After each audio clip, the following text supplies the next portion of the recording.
Bab 16. Sama-sama teringat. Fatan dan Alina kini sudah duduk di meja makan warung pinggir jalan itu. Fatan segera memesankan makanan yang biasa ia pesan. Bu, biasa ya? Oke siap nak Fatan. 2 porsi berarti ya?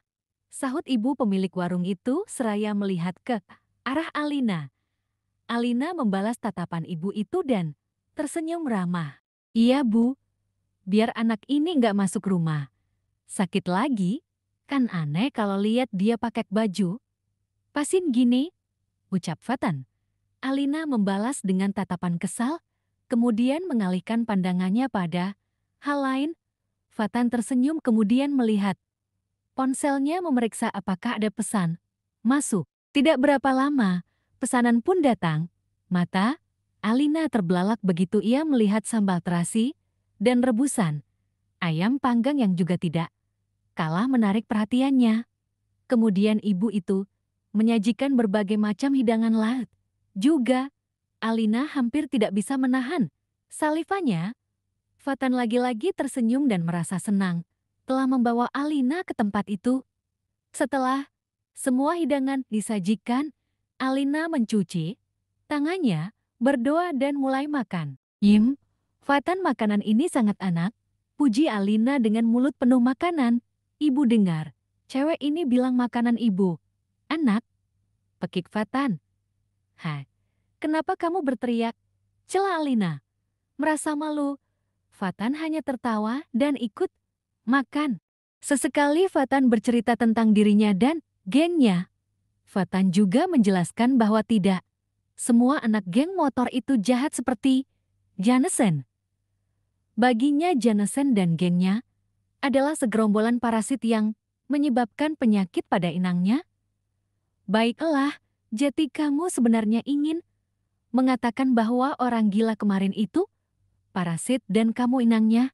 Tanya Alina. Astaga Alin, ucap Fatan sedikit bernada.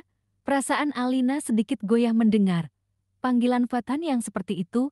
Bukan aku, juga inangnya, tapi komunitas geng motor. Kamu ini polos apa bego sih? Sambung Fatan. Ses, kamu berisik, jawab Alina. Fatan terkejut dengan respon Alina seperti itu. Tapi ia juga tidak berharap lebih dari Alina. Maksudnya tentang respon dari Alina yang menyenangkan hati. Alina pun menghabiskan waktu yang cukup lama bersama Fatan hari itu.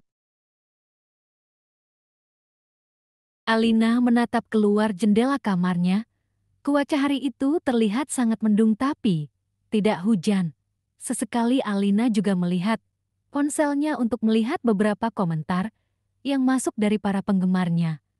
Alina merebahkan tubuhnya di atas kasur. Oh, kenapa hari ini terasa sangat membosankan? Aku juga tidak ada gairah untuk menulis episode selanjutnya dari ceritaku atau ide untuk komik daring, gumam Alina. Alina mulai berguling ke kanan dan kiri dengan tidak menentu. Alina memikirkan kesibukan apa yang akan membuat dia seperti hidup kembali. Setelah beberapa saat Alina berhenti berguling dan menatap plafon kamarnya, tiba-tiba Alina tersenyum teringat akan Fatan, pria aneh, gumamnya. Setelah Alina bergumam, dia tiba-tiba saja terpikirkan sebuah ide untuk membuat cerita komik. Alina beranjak dari kasurnya dan mengambil buku catatan kecil dan pena di laci. Kemudian ia mulai menulis apa yang ia pikirkan. Fatan keluar dari base camp dan berangkat menuju toko otomotif untuk membeli perlengkapan motor. Harun, kenapa Fatan hari ini? Kok dia kelihatan lesu? Tanya Paris. Nggak tahu tuh, dari tadi pagi udah kayak gitu.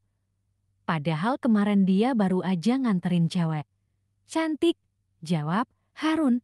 Cewek cantik, sahut Aris. Iya, cewek yang kita selamatin malam itu bro. Oh iya juga, gimana dia sekarang ya? Udah baik kan? Nggak kenapa-kenapa dia. Cuma syok sama trauma perut karena kena pukul. Ah, trauma perut itu bisa bahaya loh. Iya, tapi kata dokter itu nggak parah. Dan juga itu kenanya benda tumpul. Wow, respon Paris dan Aris bersamaan. Udahlah jangan ngomongin itu lagi. Aku, kasihan sama Alina kalau ingat kejadian itu. Ucap Harun, iya, sama kami juga. Kopdar kali ini bakalan seru nggak ya? Fatan, kayaknya. Tanya Paris, iya. Aku, khawatir soalnya Fatan setelah kejadian itu jati pendiam, sahut Aris. Udahlah, kalian nggak usah khawatir. Fatan, nggak bakal gitu terus namanya juga baru aja. Ada kejadian tempo hari. Pasti buat Fatan. Banyak pikiran sekarang.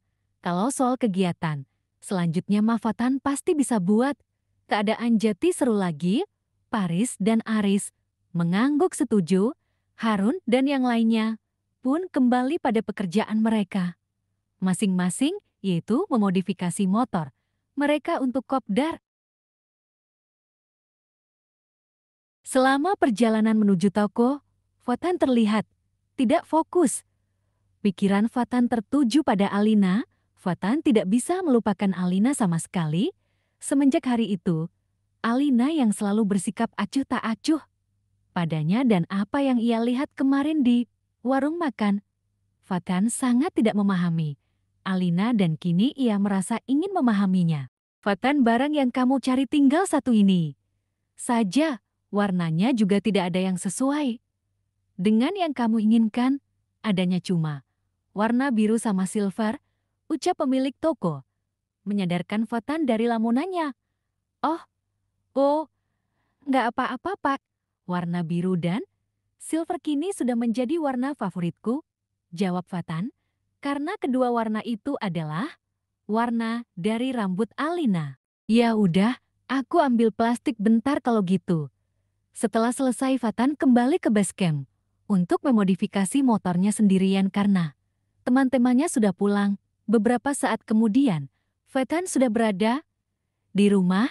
Ia makan malam bersama Indah. Ma, gimana kalau aku mencoba menggambar komik ya Ma? Ucap Fatan membuka pembicaraan secara tiba-tiba. Apa? Kenapa tiba-tiba begitu? Aku udah lama masuk ke gambar, karakter-karakter, cuma Fatan bingung aja. Kalau mau buat komik ceritanya kayak mana? Apa pekerjaan freelance kamu yang lain udah selesai? Udah Ma, baru aja selesai kemarin lusa. Ya udah kalau itu yang kamu mau, kamu bisa mencobanya. Ah ya, Mama ada rekomendasi perusahaan untuk itu, biar kamu bisa melamar. Pekerjaan di sana saja siapa tahu cocok kan? Fatan tidak menjawab, ia hanya mengangguk. Setelah Indah dan Fatan selesai makan, Fatan bergegas masuk ke kamar hendak membuat surat lamaran pekerjaan.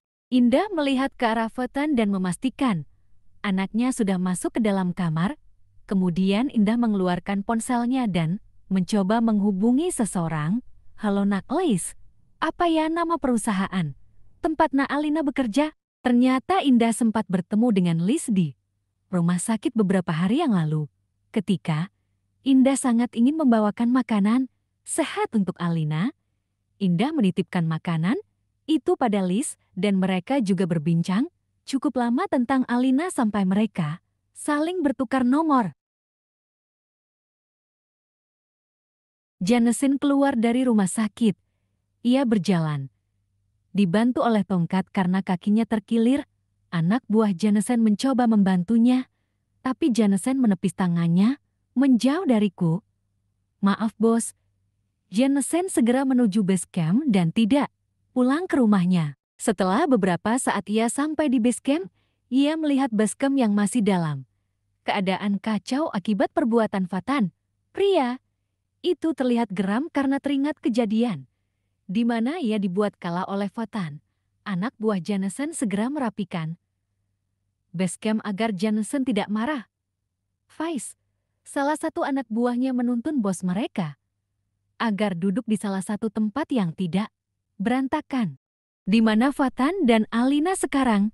Tanya Janesen. Fatan dan gengnya bersiap untuk kopdar. Kalau Alina kayaknya dia masih dirawat di rumah sakit. Apa luka Alina parah? Maaf bos, kalau itu kami kurang informasi. Cari tahu kapan Alina pulang dari rumah sakit. Aku nggak terima diperlakukan seperti ini oleh Fatan. Aku mau balas dendam. Baik, bos.